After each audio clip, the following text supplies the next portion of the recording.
നിർമ്മാതാവിന് പ്രതീക്ഷയില്ലാത്ത ചിത്രം മലയാളത്തിലെ ആദ്യത്തെ 5 കോടി നേടി. ഒരു Mohanlal Priyadarshan magic.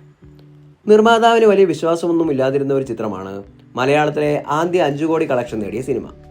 Classic comedy ചിത്രമായി എവർഗ്രീൻ ഹിറ്റായി മലയാളികളുടെ മനസ്സിൽ കയറിയ ആ ചിത്രം ഒരു പ്രിയദർശൻ മോഹൻലാൽ മാജിക് ആയിരുന്നു.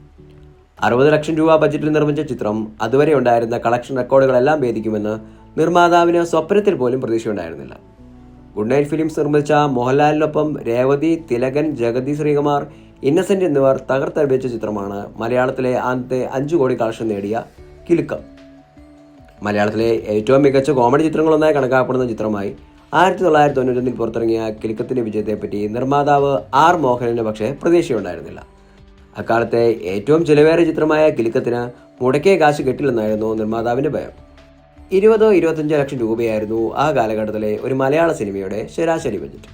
തമാശകൾ ഒഴിച്ചാൽ ചിത്രത്തിൽ ഒരു കഥയും അന്ന് തനിക്ക് കണ്ടെത്താൻ കഴിഞ്ഞില്ല. ഒരഭിമുഖത്തിൽ മോഹൻ വെളിപ്പെടുത്തി. ചിത്രത്തെപ്പറ്റി പ്രിയദർശന്റെ ആത്മവിശ്വാസം അതിശയിപ്പിക്കുന്നതായിരുന്നുവെന്നും മോഹൻ പറഞ്ഞു.